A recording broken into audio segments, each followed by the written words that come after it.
Look at the Earth from above. A blue marble, swirling with clouds, glowing with the lights of our modern cities. We look at this image and we feel a sense of pride. We believe that we are the apex, the first species to tame the atom, the first to touch the moon, the first to truly understand the planet we live on. We are told that history is a ladder, and we are standing on the top rung. But 2025 has been a year of shattering realizations.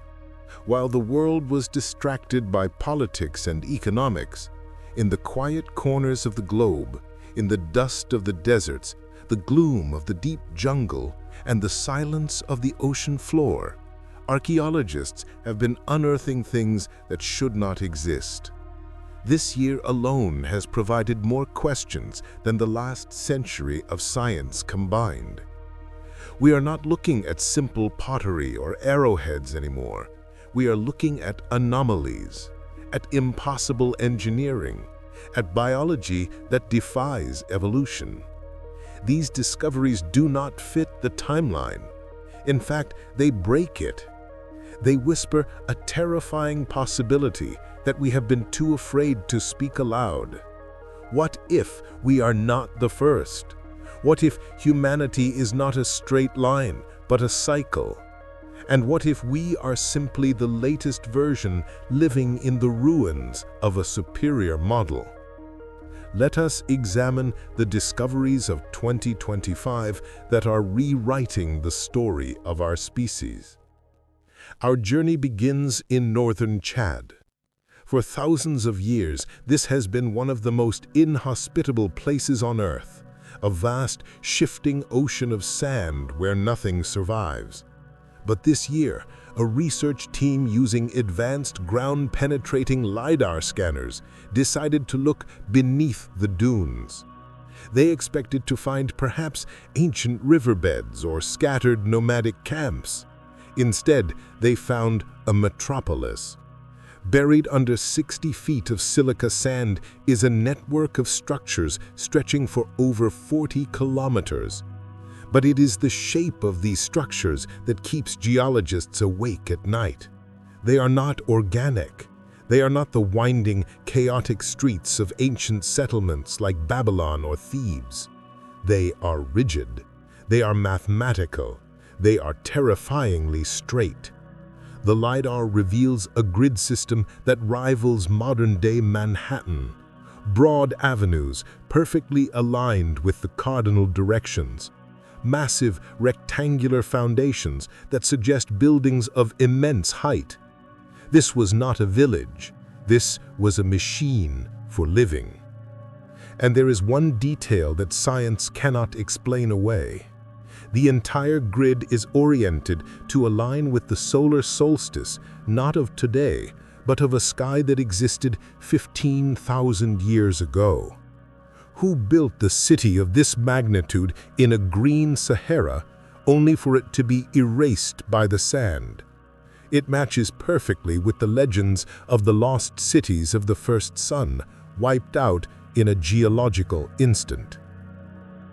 We move from the sands of Africa to the rocky highlands of southern Turkey, just 70 kilometers from the famous Göbekli Tepe. We thought Göbekli Tepe was the limit of ancient capability with its carved pillars. We were wrong. A new excavation has uncovered something far more disturbing. Archaeologists have unearthed massive stone panels, some weighing 50 tons, that do not look like they were carved with chisels. They look like they were machined. The surface of these stones is not rough. It is polished to a mirror finish so perfect, so chemically flat, that you can see your own reflection in granite that has been buried for 12 millennia. To achieve this level of flatness today, we require diamond-tipped industrial polishers and computer-guided lasers. How did a culture that supposedly had not yet invented the wheel create surfaces that reject dirt and friction? The official explanation is that these are ritual polishing stones. But independent researchers see something else. They see the remnants of a pre-Ice Age industrial floor. They see the acoustic paneling of a lost technology. The marks on the back of the stones show parallel grooves consistent with high-speed rotary saws, not copper tools. We are looking at the debris of a high-tech construction site frozen in time. But the strangest discovery isn't made of stone. It is made of bone. On the Indonesian island of Sulawesi, deep in a limestone cave system, geneticists have found the remains of a humanoid species that destroys the family tree. These bones are roughly 65,000 years old. According to the textbooks, this should be a primitive hunter-gatherer, perhaps the Denisovan or a Neanderthal.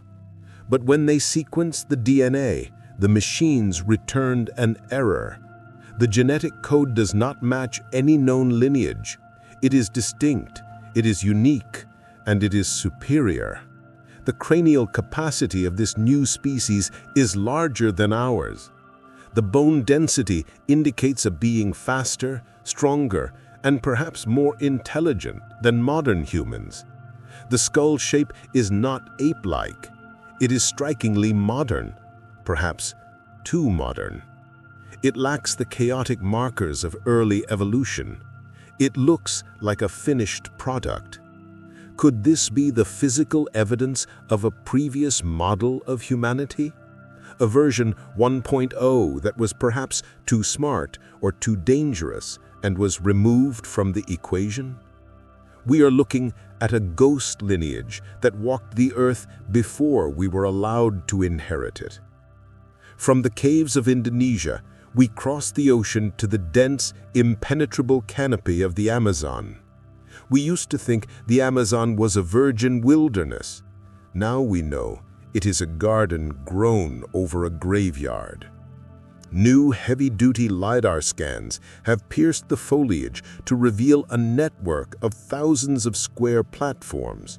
But these are not the random clearings of tribes. These squares are perfectly identical. They are aligned diagonally to the magnetic North Pole. Some of these platforms are 3 to 5 kilometers long. They are perfectly flat. The volume of Earth moved to create just one of these platforms exceeds the volume of the Great Pyramid, and there are thousands of them. Mainstream archaeology calls them ceremonial centers. But look at the layout. It looks like a circuit board. It looks like a power grid, or perhaps the landing foundations for something massive. These structures suggest a civilization that commanded the landscape on a continental scale, managing the earth like engineers. And then, silence. The jungle grew back, covering the geometry of a lost empire. The mysteries deepen as we enter the waters of the Aegean Sea off the coast of Greece. Divers exploring a deep wreck found something that was initially dismissed as ship debris, a corroded lump of metal. But X-ray tomography has revealed what is inside. It is not an anchor. It is a housing. Inside the corrosion is a complex assembly of gears and rotors. It is reminiscent of the Antikythera mechanism, but far, far older and exponentially more complex. The true shock came from the metallurgical analysis. The casing is made of an alloy of aluminum and titanium. Aluminum requires massive amounts of electricity and modern electrolysis to refine.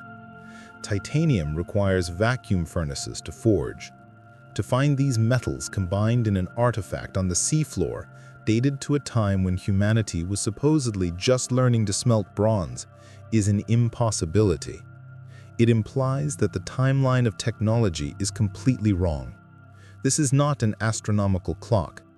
It looks like a component of a larger engine, salvaged or dropped by a civilization that understood metallurgy better than we do today.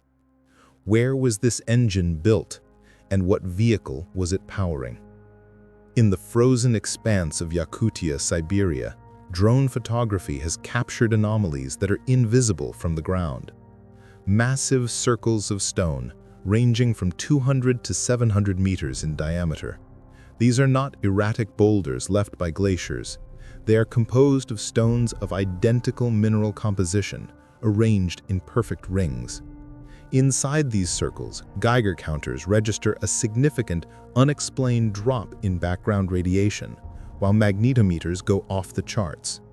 The magnetic field inside the rings is stabilized and amplified. Some researchers theorize that these are not monuments. They are the foundations of a lost energy grid. The crystal cities of Siberian legends speak of domes that glowed without fire and kept the people warm in the deepest winter. Could these stone circles be the grounding rings for an ancient atmospheric energy harvesting system? A wireless power network that fell silent thousands of years ago. But perhaps the most undeniable evidence of advanced engineering comes from the deserts of Saudi Arabia. Beneath the sand, explorers have mapped a tunnel system that stretches for hundreds of kilometers. These are not natural caves. They are bored shafts. They maintain a consistent depth of 100 meters. They are perfectly circular, with walls that are fused and vitrified as if melted by immense heat. The official narrative is that these are ancient water channels, qanats, dug by hand. But engineering calculations destroy this theory. The pressure at that depth, combined with the hardness of the bedrock, would shatter bronze or iron picks in hours.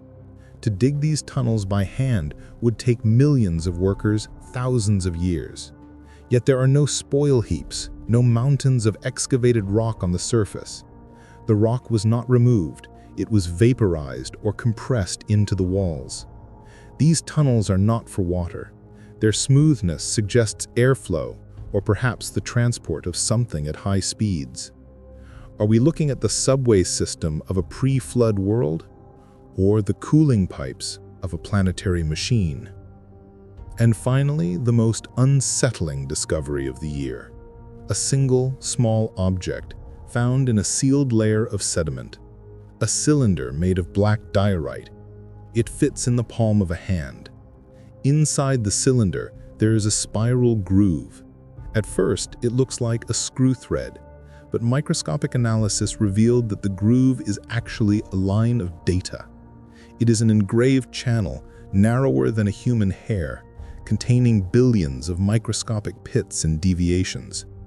It resembles a phonograph record, but inscribed with a density that rivals our modern Blu-ray discs. We do not have the technology to read it yet. We do not know what is encoded on this stone hard drive, but the implications are staggering. Someone, thousands of years ago, possessed the technology to write data on a molecular level into the hardest stone on Earth. They left a message, a time capsule that would survive fire, flood, and the erasure of magnetic fields. When we step back and look at these 7 discoveries, the picture becomes clear. The isolation of these finds is an illusion. The grid in the Sahara, the machined stone in Turkey, the genetic anomaly in Indonesia, the platforms in the Amazon, the alloy in the Aegean, the energy rings in Siberia, and the tunnels in Arabia. They are not separate mysteries. They are the fragmented, shattered pieces of a single global picture. We are walking through the graveyard of a civilization that was, in many ways, greater than our own. They mastered the stone. They mastered the genome. They mastered the planet. And then something happened. Something so violent, so absolute, that it erased their cities, buried their machines, and left us with amnesia. We're like children who have wandered into the ruins of a nuclear power plant, playing with the switches, thinking we built the place. 2025 has given us the clues, but the final question remains hanging over us like a shadow. What happened to them? Why did their world end? And as we approach the same technological heights they once held, are we the next chapter, or just the next failure in a cycle that has been repeating for millions of years.